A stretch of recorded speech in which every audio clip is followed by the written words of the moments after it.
Hello students, so today we welcome you to this new video of commerce.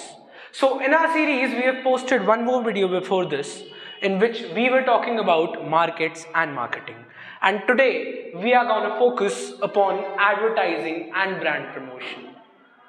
Generally सुनो तो क्या दिमाग में आता है, what is advertising basically?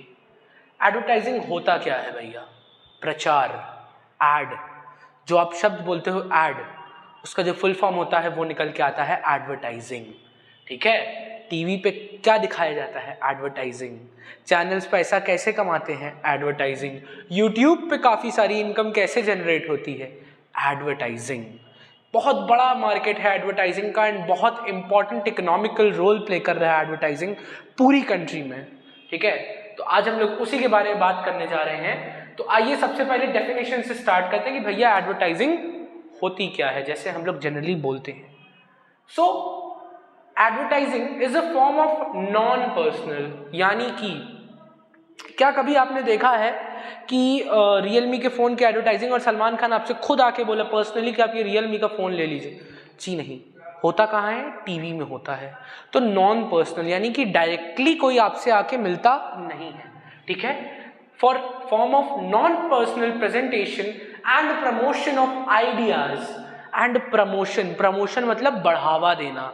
बढ़ावा किसको देना? किसी आइडिया को, गुड्स को या फिर सर्विसेज को बाय एन आइडेंटिफाइड स्पॉन्सर. यानी कि अगर जैसे रियलमी का ऐड है तो आपको पता है कि इसको स्पॉन्सर कौन करेगा, इसके लिए पैसा कौन देगा? रियलमी ही देगा. अगर आपको पता है कि आईफोन का ऐड है तो इसका स्पॉन्सर कौन करेगा? IPhone itself. अगर आपको पता है कि रीबॉक का ऐड है तो इसको स्पॉन्सर कौन कर रहा है? Reebok itself. So it means identified sponsor. किसका प्रमोशन? आइडियाज, गुड्स और सर्विस. आइडियाज का प्रमोशन कैसे भैया? ये तो मुझे पता ही नहीं, ये तो मुझे समझ ही नहीं आ रहा. क्यों कंफ्यूजन? आइडियाज का प्रमोशन बताते हैं कैसे. एक वक्त था जब किसी को नहीं पता था कि मैं मरूंगा तो मेरे घर वालों को पैसे मिलेंगे. Life insurance, it's an idea which was launched in the market by advertising. लोगों को बताया गया कि आपके मरने पे भी पैसे मिलेंगे, तो इंश्योरेंस ले लो, आप बीमार पड़ोगे तब भी पैसे मिलेंगे. So it was an idea introduced to people. ठीक है, जिसका क्या हुआ था? प्रमोशन हुआ था. This is known as what? Presentation and promotion of ideas. Okay, आगे बढ़ते हैं. इनके फीचर्स क्या क्या होते हैं? एडवर्टाइजिंग के फीचर्स क्या क्या होते हैं? फीचर्स आपको मैंने लास्ट क्लास में बताया था. किसी भी चीज़ के जब हम बारे में बताएंगे तो हम फीचर्स बताएंगे उसके. जैसे कि कोई सी भी एक पर्सन को ले लीजिए, जब आप उसके बारे में किसी को भी बताते हैं तो आप उसके क्या बताते हैं? फीचर्स बताते हैं. सबसे पहला फीचर क्या है? एडवर्टाइजिंग जो होती है वो नॉन पर्सनल होती है. यानी कि आप खुद से जाके किसी से बताते नहीं हो, आप खुद से जाके किसी से कम्युनिकेट नहीं करते हो. ठीक है, आप एक मीडियम रखते हो. टीवी हो गया, रेडियो हो गया, न्यूज़पेपर हो गया, इन सारे जरियों से आप एडवर्टाइज करते हो. तो ये नॉन पर्सनल होता है. फिर इसके बाद क्या होता है? ये मास कम्युनिकेशन होता है. मास कम्युनिकेशन मतलब आप सिर्फ एक बंदे को नहीं बताते हो. जब भी आप एडवर्टाइजिंग करते हो आप बताते हो a group of people, a hub of people.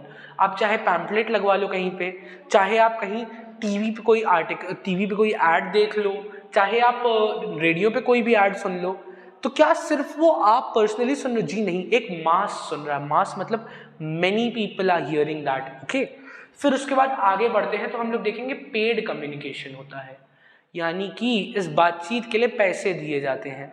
जी हाँ, एडवर्टाइजिंग के लिए पैसे दिए जाते हैं. जैसा कि मैंने आपको बताया कि रेवेन्यू जनरेट होता है. तो रेवेन्यू कैसे जनरेट होता है? ब्रांड्स पैसे देती है. किसको देती हैं? एडवर्टाइजर्स को देती हैं. जो एडवर्टीजमेंट्स करते हैं उनको देती हैं. ठीक है, आगे बढ़ते हैं. आइडेंटिफाइड स्पॉन्सर, जैसा कि मैंने यहाँ पे बताया आपको, एक पर्टिकुलर आइडेंटिफाइड स्पॉन्सर ही करवाता है एडवर्टाइजिंग हमेशा. और इंफॉर्मेशन एंड परसुएजन, यानी कि इसका हमेशा मेन मोटिव क्या होता है? लोगों को इन्फॉर्मेट करना. किसके बारे में? किसी एक पर्टिकुलर गुड्स, सर्विस या फिर प्रोडक्ट के बारे में जो उनको प्रॉफिटेबल हो. ठीक है, तो उसके बारे में उनको इन्फॉर्मेशन देना. एंड परसुएड करना. परसुएड मतलब क्या हुआ भैया? आपको इस हद तक लेके आना कि आपको प्रोडक्ट बस खरीद ही लो. पैसा हो तो खरीद ही लो. सच सच बताइएगा, अगर आपकी जेब में पैसा हो तो क्या टीवी का हर एक ऐड आपको खरीदने का मन नहीं करता है? हर एक एडवर्टीजमेंट में जो भी दिखा रहा है, कभी एयर फ्रायर का ऐड दिखा रहा है, कभी आईफोन 14 प्रो मैक्स का ऐड दिखा रहा है, तो फिर कभी आपको और भी लैविश चीज़ों को, कभी किसी कार का ऐड दिखा रहा है। जेब में पैसा तो सब खरीदने का मन करता है। अब सोचिए कितने अच्छे एडवर्टाइजर हैं ये सारे के सारे, आपको परसुएड कर देते कि पैसा हो तो खरीद ही लोगे बस तुरंत, ये हाल। ठीक है, आगे बढ़ते हैं टाइप्स ऑफ एडवर्टाइजिंग पे। टाइप्स ऑफ एडवर्टाइजिंग, कितनी टाइप्स की एडवर्टाइजिंग होती है? ठीक है, सबसे पहले कौन सी एडवर्टाइजिंग होती है? Product advertising.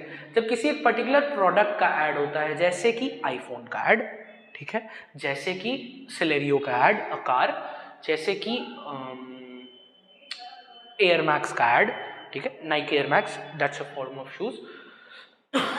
ठीक है, तो ये सब सिलेक्टिव प्रोडक्ट्स के बारे में जब भी एडवर्टाइजिंग हो तो वो होता है क्या? Product advertising. फिर उसका आता है इंस्टीट्यूशनल एडवर्टाइजिंग। नेस्ले ने दिखाया कि वो बहुत ब्लैक एंड व्हाइट के टाइम से लोगों को खिलाता हुआ आ रहा है अपनी चॉकलेट्स। अमूल का भी एक हाल ही में ऐड आया था जिसमें उन्होंने व्हाइट रेवोल्यूशन को एक तरीके से दिखाने की कोशिश करी थी कि it was due to them. तो इसको क्या कहते हैं हम लोग? Institutional advertising. Okay, advertising of a institution and for institution. ठीक है, यानी कि इससे फायदा किसका हुआ? इससे उस पूरी इंस्टीट्यूशन को फायदा हुआ, उनकी गुडविल बनी मार्केट में। ठीक है, आगे बढ़ते हैं। अगला कौन सा एडवर्टाइजिंग आता है? अगला आता है इंफॉर्मेटिव एड। इंफॉर्मेटिव मतलब जो भी आपको किसी बारे में नॉलेज दे, that is known as informative advertising. उसके बाद आता है परसुएसिव एडवर्टाइजिंग, यानी कि ये आपको परसुएड करता है कोई चीज़ लेने के लिए। इंफॉर्मेटिव एडवर्टाइजिंग को पहले आपको एक एग्जांपल देते हैं।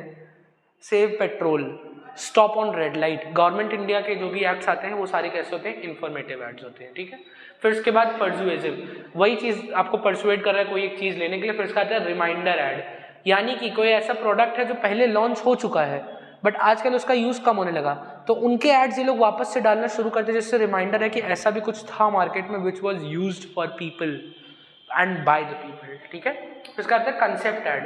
कंसेप्ट एड एक बड़ी ही प्यारी चीज़ है। ये कोशिश करते हैं आपके दिमाग में किसी चीज़ का प्रॉपर कंसेप्ट ही सेट कर दे। जैसे कि example, diamonds are for everyone, forever mark का ऐड है ये कि हीरा सदा के लिए, हीरा है सदा के लिए। ठीक है, डायमंड्स आर फॉर एवरीवन, हीरा है सदा के लिए। ये सारे आपके दिमाग में एक मतलब क्या कहते हैं, एक कंसेप्ट क्रिएट कर देते हैं कि यार हीरा लोगे तो जीवन भर रख सकते हो, एक बहुत अच्छी सेविंग है।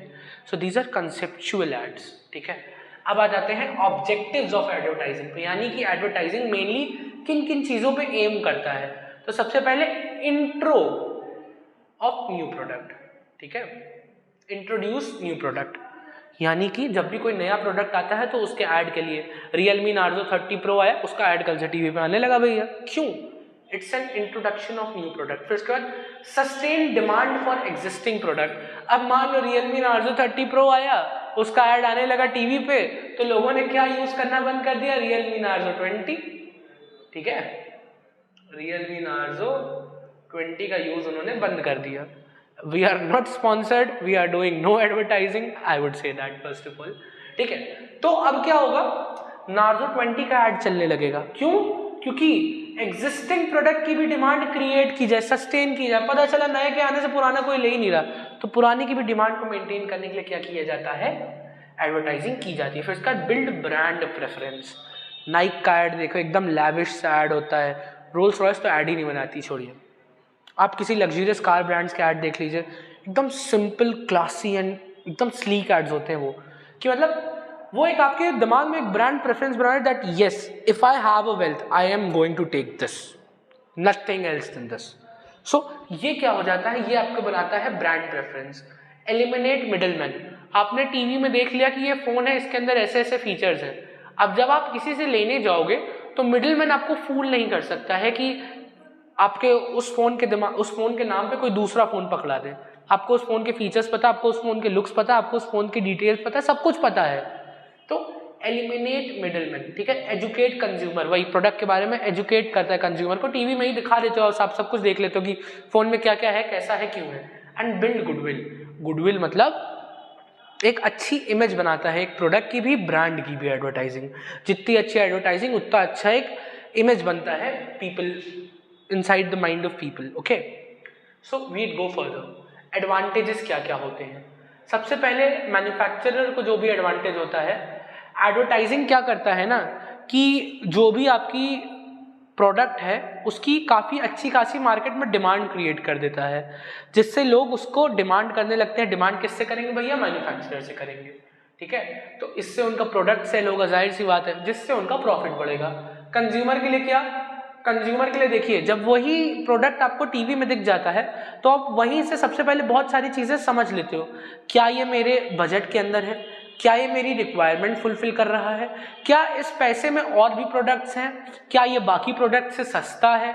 ये सारी चीज़ें। तो इसी वजह से एडवर्टाइजिंग कंज्यूमर को इस तरीके से बेनिफिट करता है। और सोसाइटी को भैया एडवर्टाइजमेंट जो है, जैसे मैंने बताया, पैसा देता है। पैसा देता है मतलब एम्प्लॉयमेंट देता है। एम्प्लॉयमेंट, बेरोजगारी खत्म कर रहा है, मतलब लोगों के पास इसके जरिए पैसा आ रहा है। तो ये सोसाइटी के लिए भी बेनिफिशियल है।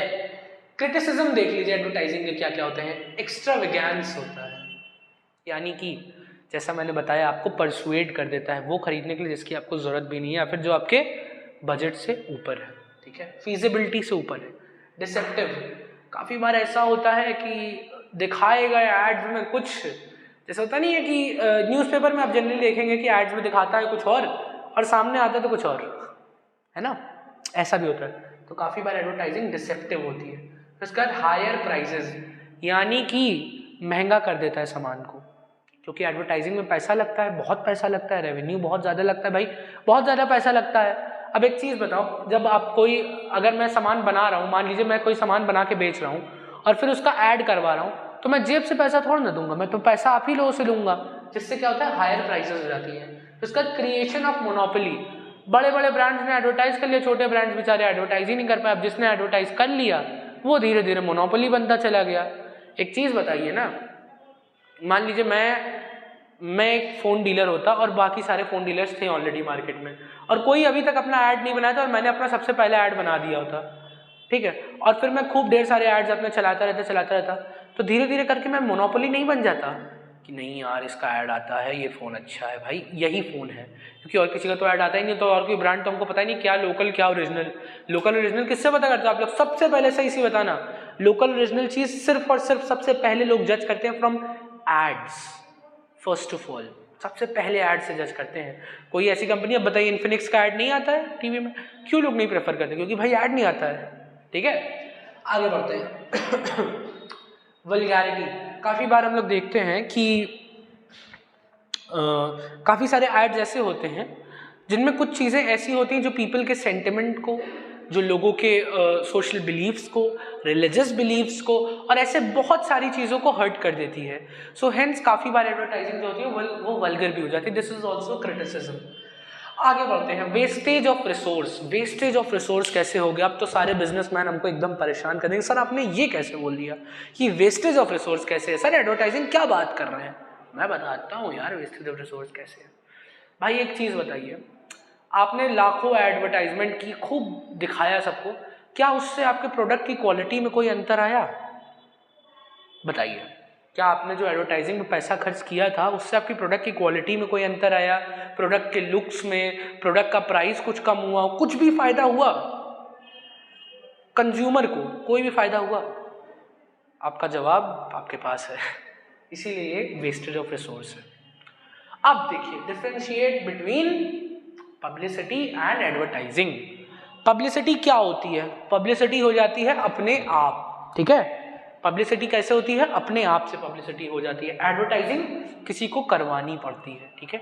तो इसका पब्लिसिटी किसके कंट्रोल में होती है? पब्लिसिटी होती है मीडिया के कंट्रोल में, यानी कि जहां से भी पब्लिसिटी, जहां से भी बात फैलनी शुरू हुई, जहां से भी पब्लिकली बात होने लगी, तो होती है मीडिया के कंट्रोल में। एडवर्टाइजिंग किसके कंट्रोल में होती है?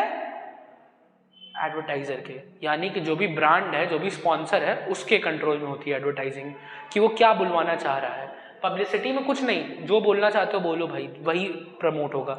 एडवर्टाइजिंग का क्या मेन मोटिव होता है? एडवर्टाइजिंग का मेन मोटिव जो होता है वो होता है कस्टमर्स को परसुएड करना, कंज्यूमर्स को परसुएड करना और अपने प्रोडक्ट को बाय करवाना, पैसा कमाना, ठीक है। बट पब्लिसिटी का क्या मेन एम होता है? कंज्यूमर्स को एंड कस्टमर्स को इन्फॉर्म करना। That's it. So this was all about advertising. Thanks a lot. मिलते हैं अगली वीडियो में परफेक्ट वन शॉट किसी और नए चैप्टर का ले आके एंड अपना ब्रांड प्रमोशन नेक्स्ट वीडियो में कंप्लीट करके. For that time all the best, keep studying, boards are near, okay, and we have to score 90% above in commerce. All the best.